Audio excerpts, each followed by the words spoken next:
Hello everyone, today I will discuss the blood group. Blood group की discovery किसने की थी? कार्ल लैंडस्टीनर ने। फादर ऑफ ब्लड ग्रुप भी किसको कहा जाएगा? कार्ल लैंडस्टीनर को। ब्लड ग्रुप की डिस्कवरी किसने की थी? कार्ल लैंडस्टीनर ने। फादर ऑफ ब्लड ग्रुप भी किसको कहा जाएगा? कार्ल लैंडस्टीनर को। इसके पहले आपको ब्लड बताया गया था। ब्लड में एक चीज नहीं बताई गई थी कि ब्लड की डिस्कवरी किसने की थी, तो विलियम हार्वे ने। ठीक है, ब्लड की डिस्कवरी किसने की थी? विलियम हार्वे ने। और ब्लड ग्रुप की डिस्कवरी किसने की है? कार्ल लैंडस्टीनर ने। फादर ऑफ ब्लड ग्रुप भी किसको कहा जाता है? कार्ल लैंडस्टीनर को। अब ध्यान दीजिएगा, ब्लड ग्रुप पढ़ने से पहले हमें दो चीज समझनी होगी। एक तो एंटीजेंस क्या होते हैं और दूसरा एंटीबॉडी क्या होती है।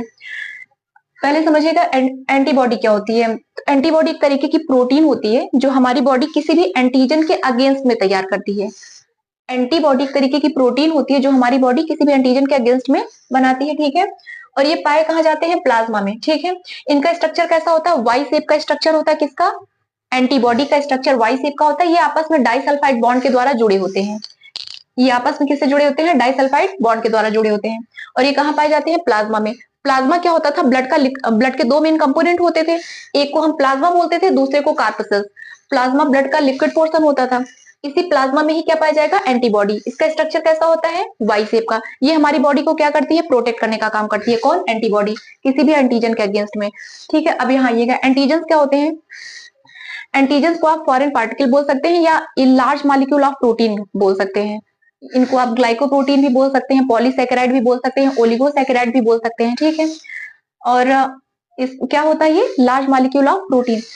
ये जो एंटीजेंस होते हैं इनको आप फॉरेन पार्टिकल भी बोल सकते हैं। ये क्या करते हैं? हमारी बॉडी में एंट्री करते हैं और किसी और अलग अलग तरीके की डिजीज काज करते हैं। एंटीजन किसको हम कहते हैं? फॉरेन पार्टिकल का मतलब जैसे बैक्टीरिया हो गए, वायरसेस हो गए, फंजाई हो गए। ठीक है, और क्या हो गए? कुछ केमिकल्स भी होते हैं, कुछ टॉक्सिन्स भी होते हैं जो हमारी बॉडी के लिए हार्मफुल होते हैं। इन्हीं एंटीजन के अगेंस्ट में फिर हमारा इम्यून सिस्टम क्या बनाता है? प्रोटीन, जिसको हम एंटीबॉडी कहते हैं। और ये हमारी बॉडी को क्या करती है? प्रोटेक्ट करने का काम करती है। तो ध्यान दीजिएगा, जो एंटीजन हमारी बॉडी में एंट्री करते हैं वो तो हमारे लिए हार्मफुल होते हैं। बट कुछ ऐसे एंटीजन होते हैं जो हमारी बॉडी में पहले से ही प्रेजेंट है, उनको हम बोलते हैं सेल्फ एंटीजन। ये कहाँ पाए जाते हैं? आरबीसी के सरफेस पे। आरबीसी ब्लड का सॉलिड पोर्शन होता था। ठीक है, कार्पसेल्स अगेन जाके, ब्लड के दो कंपोनेंट होते थे, प्लाज्मा एंड कार्पसेल्स। कार्पसेल्स अगेन जाके डिवाइड होते थे तीन पार्ट में, आरबीसी, डब्ल्यूबीसी एंड प्लेटलेट। तो ये जो एंटीजन होते हैं ये आरबीसी के सरफेस पे प्रेजेंट होते हैं। आरबीसी का स्ट्रक्चर कैसा होता है? बाइकानकेव, इसके पहले बताया गया था। ये आरबीसी का स्ट्रक्चर दिखाया गया है। इन पे ये क्या प्रेजेंट है? एंटीजन। जितनी भी आरबीसी हमारी बॉडी में पाई जाती है, रेड ब्लड सेल्स, उन्हीं पे क्या पाए जाते हैं? एंटीजन। बट ये कैसे एंटीजन होते हैं? सेल्फ एंटीजन, जो हमारी बॉडी के लिए हार्मफुल नहीं होते हैं। ये कैसे एंटीजन हो गए? सेल्फ एंटीजन, जो हमारी बॉडी के लिए हार्मफुल नहीं होते हैं। बट ये एंटीजन अगर किसी दूसरे की बॉडी में एंट्री करते हैं तो उन लोगों के लिए हार्मफुल हो भी सकते हैं, नहीं भी हो सकते हैं। ठीक है, तो एंटीजन नॉर्मली हार्मफुल, जो फॉरेन पार्टिकल होते हैं, ठीक है, वो हमारे लिए हार्मफुल होते हैं। बट जो सेल्फ एंटीजन होते हैं वो हमारे लिए हार्मफुल, हमारी बॉडी के लिए हार्मफुल नहीं होते। बट ये दूसरे की बॉडी में एंट्री करेंगे तो उसके लिए हार्मफुल हो सकते हैं।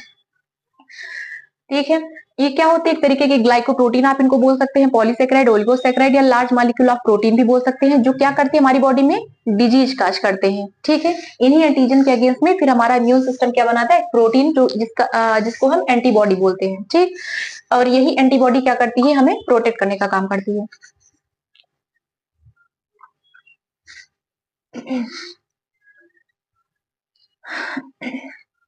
इतने में कोई दिक्कत तो नहीं कि एंटीजन, ये एंटीजन कहाँ पाए जाएंगे? आरबीसी के सरफेस पे। ध्यान दीजिएगा, एंटीजन कहाँ पाए जाएंगे? आरबीसी के सरफेस पे। एंटीबॉडी कहाँ पाई जाएगी? प्लाज्मा में। एंटीजन कहाँ पाए जाएंगे? आरबीसी के सरफेस पे। एंटीबॉडी कहाँ पाई जाएगी? प्लाज्मा में। इतने में कोई दिक्कत नहीं। ब्लड ग्रुप की डिस्कवरी कार्ल लैंडस्टीनर ने। ठीक है, अब ध्यान दीजिएगा, ये किसका स्ट्रक्चर दिखाया गया है? ये ये जो लिक्विड वाला पोर्शन है ये क्या है? ये प्लाज्मा है। ठीक है, उसके बाद इसी प्लाज्मा में भी क्या, प्लाज्मा में क्या प्रेजेंट है? आरबीसी। ये जो रेड कलर का स्ट्रक्चर दिखाया गया ये क्या है? आरबीसी, जो कैसा होता है? पार्टिकल के फॉर्म में होता है, जिसको हम रेड ब्लड सेल्स बोलते हैं। इन्हीं रेड ब्लड सेल्स पे क्या प्रेजेंट है? एंटीजन। ठीक है, इन्हीं रेड ब्लड सेल्स पे ये क्या प्रेजेंट है? ये एंटीजन प्रेजेंट है। एंटीजन किस टाइप का एंटीजन प्रेजेंट है? बी टाइप का एंटीजन। अगर बी लिखा है तो आरबीसी के सरफेस पे कैसा एंटीजन प्रेजेंट है? बी।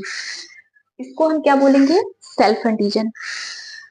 प्लाज्मा है लिक्विड पोर्शन, ठीक है, उसमें क्या पाया जा रहा है? आरबीसी। इस प्लाज्मा में क्या प्रेजेंट है, आरबीसी। आरबीसी के सरफेस पे क्या पाया जा रहा है, एंटीजन। इनको हम क्या बोलेंगे, सेल्फ एंटीजन, क्योंकि हमारी बॉडी में पहले से प्रेजेंट है, ठीक है। इसको हम क्या बोलेंगे, सेल्फ एंटीजन। किस टाइप का एंटीजन है, बी टाइप का। जब किसी भी आरबीसी की सरफेस पे अगर बी टाइप का एंटीजन प्रेजेंट है तो उसका ब्लड ग्रुप कैसा हो जाएगा, बी। उसका ब्लड ग्रुप कैसा हो जाएगा, बी। आरबीसी के सरफेस पे अगर बी टाइप का एंटीजन प्रेजेंट है तो ब्लड ग्रुप कैसा हो जाएगा, बी। बट एंटीबॉडी कैसी होगी, ए, जस्ट अपोजिट। ऐसा क्यों, अभी आगे बताया जाएगा। प्लाज्मा लिक्विड पोर्शन है, इसमें क्या प्रेजेंट है, एंटीबॉडी। आरबीसी के सरफेस पे क्या पाया जा रहा है, एंटीजन, जिसको हम सेल्फ एंटीजन कह रहे हैं। ये हमारी बॉडी के लिए हार्मफुल नहीं है, ठीक है। अगर किसी भी ह्यूमन की आरबीसी में क्या पाया जा रहा है, बी टाइप का एंटीजन, तो उसका, मान लीजिए मेरा ब्लड ग्रुप है, मेरी आरबीसी पे बी टाइप का एंटीजन प्रेजेंट है तो मेरा ब्लड ग्रुप कैसा हो जाएगा, बी। बट एंटीबॉडी कौन सी होगी, ए, जस्ट अपोजिट। अगर मान लीजिए इस आरबीसी की सरफेस पे ए टाइप का एंटीजन प्रेजेंट है तो यहाँ पे एंटीबॉडी कैसी हो जाएगी, बी। इसका ब्लड ग्रुप कैसा हो जाएगा, ए। क्यों, क्योंकि एंटीजन आरबीसी के सरफेस पे कैसा प्रेजेंट है, ए टाइप का। ब्लड ग्रुप कैसा हो जाएगा, ए, लेकिन एंटीबॉडी जस्ट अपोजिट, बी, ठीक है। अब आइए आगे देखते हैं थोड़ा सा।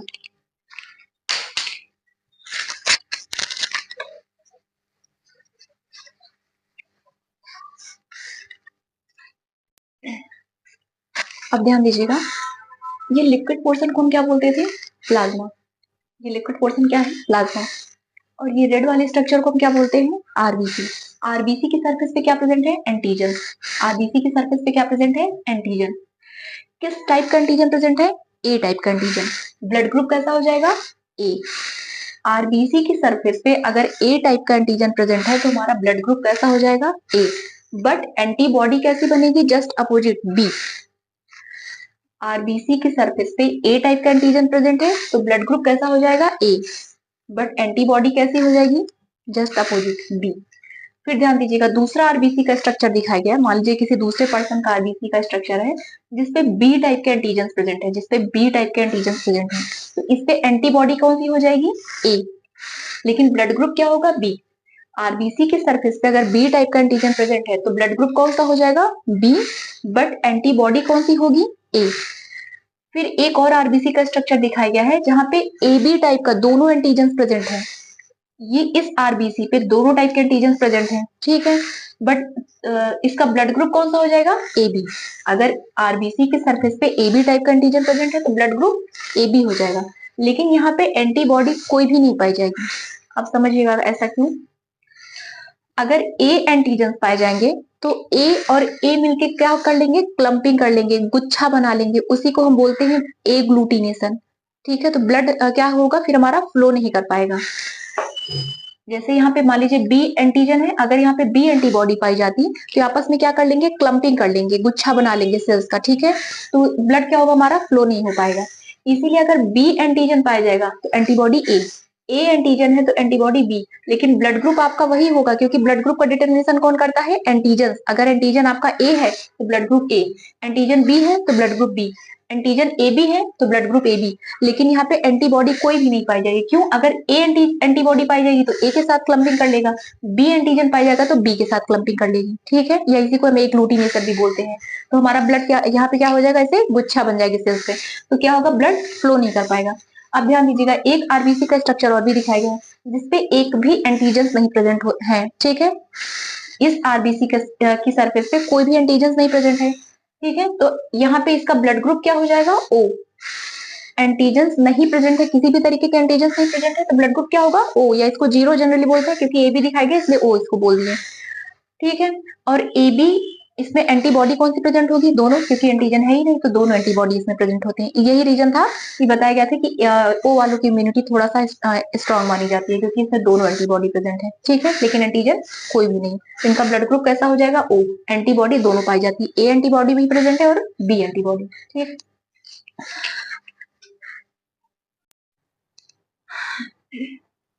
अब एक और चीज ध्यान दीजिएगा, मान लीजिए किसी एक पर्सन की आरबीसी है जिसपे बी टाइप का एंटीजन प्रेजेंट है, तो इसका ब्लड ग्रुप कौन सा हो गया, बी। ये किसी दूसरे पर्सन की आरबीसी है और इससे ए टाइप का एंटीजन प्रेजेंट है, तो उसका ब्लड ग्रुप कैसा हो गया, ए। मान लीजिए ये मेरा ब्लड ग्रुप है, मेरे आरबीसी पे किस टाइप का एंटीजन प्रेजेंट है, ए टाइप का, तो मेरा ब्लड ग्रुप हो गया ए। ठीक है।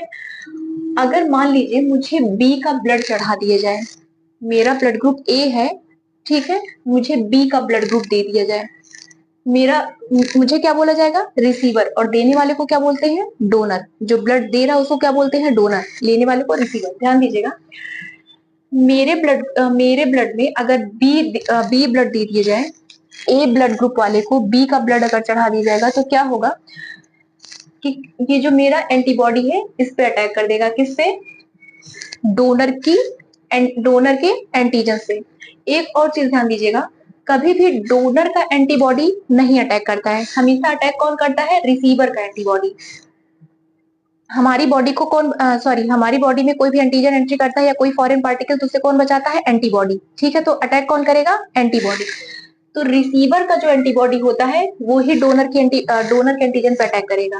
ध्यान दीजिएगा, रिसीवर, ये जो ए ब्लड ग्रुप वाले की एंटीबॉडी है ये इस पे अटैक करेगी, तो होगा क्या, ये बी और ये बी एंटीबॉडी बी एंटीजन से क्या कर लेगा, जाके यहाँ पे क्या हो जाएगी, क्लम्पिंग हो जाएगी, सेल्स आपस में गुच्छे बना लेंगे, इसी को हम एग्लूटिनेशन भी बोलते हैं। तो इससे क्या होगा, हमारा ब्लड, जिसको आप क्लॉटिंग बोलते हैं, थोड़ा सा बट डिफरेंस है यहाँ पे एग्लूटिनेशन और क्लॉटिंग में, ये ब्लड क्या करेगा, फ्लो नहीं कर पाएगा। ध्यान दीजिएगा, अगर ए को बी का ब्लड चढ़ा दिया जाए, तो जो ए की एंटीबॉडी है, ए में कैसी एंटीबॉडी पाई जाएगी, अपोजिट एंटीबॉडी होती है बी, ये क्या करेगा, अटैक करेगा। इसकी एंटीबॉडी कभी रिसीवर पे, डोनर की एंटीबॉडी कभी रिसीवर पे अटैक नहीं करती, हमेशा रिसीवर की ही एंटीबॉडी अटैक करती है।